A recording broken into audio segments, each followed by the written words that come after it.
Assalamualaikum warahmatullahi wabarakatuh. Perkenalkan, nama saya Syala Fatihah dengan NIM E00190042. Di sini saya akan mempraktekkan sifat koloid dari gerak Brown dengan bahan tinta dan air.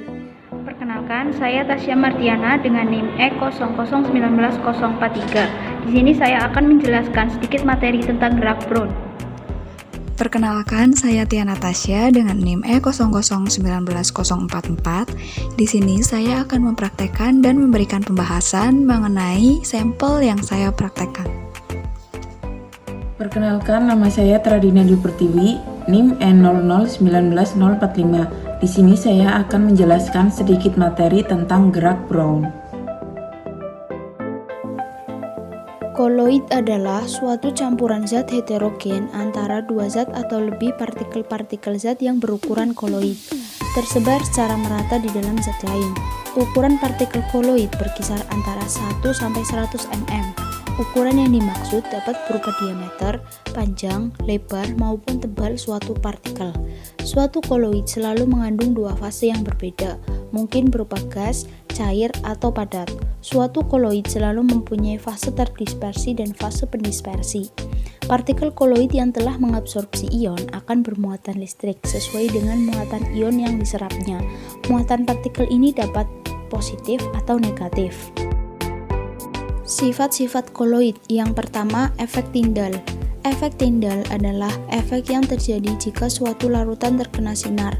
Pada saat larutan sejati disinari dengan cahaya, maka larutan tersebut tidak akan menghamburkan cahaya, sedangkan pada sistem koloid cahaya akan dihamburkan. Hal itu terjadi karena partikel-partikel koloid mempunyai partikel yang relatif besar untuk menghamburkan sinar tersebut. Sebaliknya, pada larutan sejati, partikel-partikelnya relatif kecil sehingga hamburan yang terjadi hanya sedikit dan sangat sulit diamati. Yang kedua, gerak Brown. Gerak Brown adalah gerak acak, gerak tidak beraturan atau gerak zigzag partikel koloid. Partikel-partikel koloid hanya dapat bergerak dengan sedikit, tetapi karena adanya tumbukan dengan molekul-molekul fase pendispersinya, gerakannya akan berbentuk zigzag. Ini disebut gerak Brown. Gerak Brown pada sistem koloid menyebabkan partikel-partikel koloid tersebut merata dalam medium pendispersinya yang tidak mungkin memisah meskipun didiamkan. Contoh gerak Brown yang paling mudah diamati adalah pada susu. Apabila susu didiamkan untuk waktu beberapa lama, tidak akan didapati endapan dan kemudian gerakan partikel pada susu ketika terkena berkas cahaya. Penerapan koloid dalam bidang farmasi. Emulsi seperti susu juga termasuk koloid. Dalam bidang farmasi, kebanyakan produknya juga berupa koloid. Misalnya krim, salep yang termasuk emulsi. Pada bidang farmasi, prinsip koloid diterapkan pada minyak ikan, penisilin untuk suntikan, salep, dan krim.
Jadi, pembahasannya adalah gerak Brown ini merupakan gerak tidak beraturan atau gerak acak ataupun gerak zigzag partikel koloid.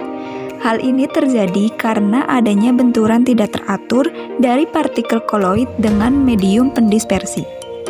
Dengan adanya gerak Brown ini, maka partikel koloid terhindar dari pengendapan karena terus-menerus bergerak sehingga koloid menjadi stabil. Di dalam gerak Brown ini, semakin kecil ukuran partikel koloid, semakin cepat gerak Brown yang terjadi. Demikian pula, semakin besar ukuran partikel koloid, semakin lambat gerak Brown yang terjadi. Hal ini menjelaskan mengapa pada gerak Brown sulit diamati dalam larutan dan tidak ditemukan dalam campuran heterogen zat cair dengan zat padat atau suspensi. Gerak Brown ini dipengaruhi oleh suhu. Semakin tinggi suhu sistem koloid, maka semakin besar energi kinetik yang dimiliki partikel-partikel medium pendispersinya. Akibatnya, gerak Brown dari partikel-partikel fase terdispersinya semakin cepat. Demikian pula sebaliknya, semakin rendah suhu sistem koloid, maka gerak Brown akan semakin lambat.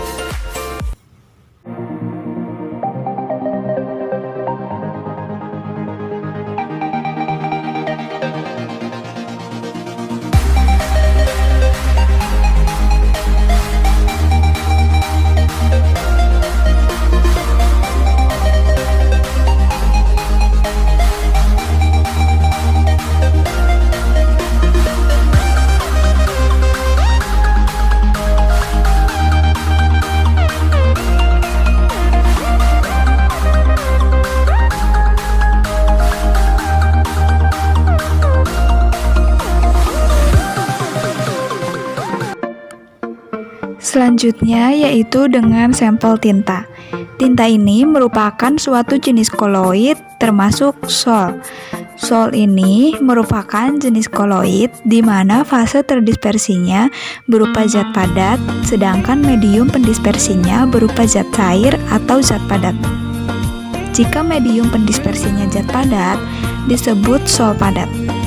Gerak Brown ini terjadi akibat adanya tumbukan yang tidak seimbang antara partikel-partikel koloid dengan molekul-molekul fase pendispersinya.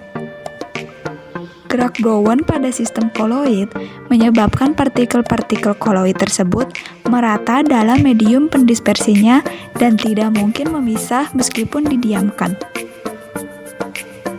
Gerak ini terjadi terus-menerus jika suatu partikel zat cair maupun gas, artinya partikel-partikel ini tidak pernah dalam keadaan stasioner atau sepenuhnya diam. Gerak Brown pada koloid akan semakin cepat jika ukuran partikel-partikel koloid semakin kecil. Berikutnya dengan sampel sirup dan air. Campuran antara air dengan sirup. Jika kita campurkan air dengan sirup, maka sirup akan terdispersi atau bercampur dengan air secara homogen. Jika didiamkan, campuran itu tidak akan memisah dan juga tidak dapat dipisahkan dengan penyaringan biasa maupun penyaringan lembut, yaitu penyaringan mikro.